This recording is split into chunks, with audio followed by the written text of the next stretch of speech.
ध्रुव की कथा। बहुत समय पहले की बात है। राजा उत्तानपाद नामक एक राजा था जिसकी दो रानियां थीं, सुरुचि और सुनीति। सुरुचि राजा की प्रिय रानी थी, जबकि सुनीति को वह अधिक महत्व नहीं देता था। सुनीति का पुत्र था ध्रुव। वह एक शांत, समझदार और धर्मपरायण बालक था। एक दिन ध्रुव अपने पिता की गोद में बैठना चाहता था। तभी रानी सुरुचि ने उसे डांटते हुए नीचे उतार दिया और कहा, यदि तू मेरी कोख से जन्मा होता तभी राजा की गोद का अधिकारी होता। इस अपमानजनक वचन ने ध्रुव के कोमल हृदय को बहुत ठेस पहुंचाई।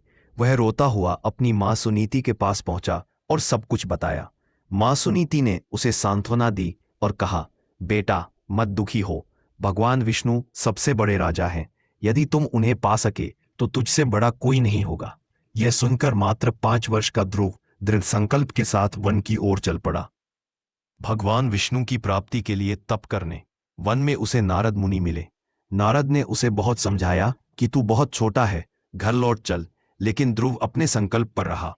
नारद मुनि उसकी भक्ति और निश्चय देखकर प्रसन्न हुए और उसे ओम नमो भगवते वासुदेवाय मंत्र दिया और तप की विधि बताई। ध्रुव ने कठोर तपस्या आरंभ की। दिन ब दिन उसकी साधना कठिन होती गई। धीरे धीरे उसने जल, फिर सूखी पत्तियां और अंत में कुछ भी लेना छोड़ दिया। उसकी भक्ति से तीनों लोक हिलने लगे। देवता चिंतित हुए और भगवान विष्णु से प्रार्थना की कि वे ध्रुव को दर्शन दे। अंततः भगवान विष्णु ने ध्रुव के सामने प्रकट होकर कहा, वत्स, मैं तेरे तप से प्रसन्न हूं, वर मांग। ध्रुव ने कहा, हे प्रभु, मुझे ऐसा स्थान दीजिए जो अचल हो, जिससे कोई मुझे फिर कभी हटा न सके। भगवान विष्णु ने उसे आशीर्वाद दिया और कहा, तू आकाश में ध्रुव तारा के रूप में सदैव अचल रहेगा।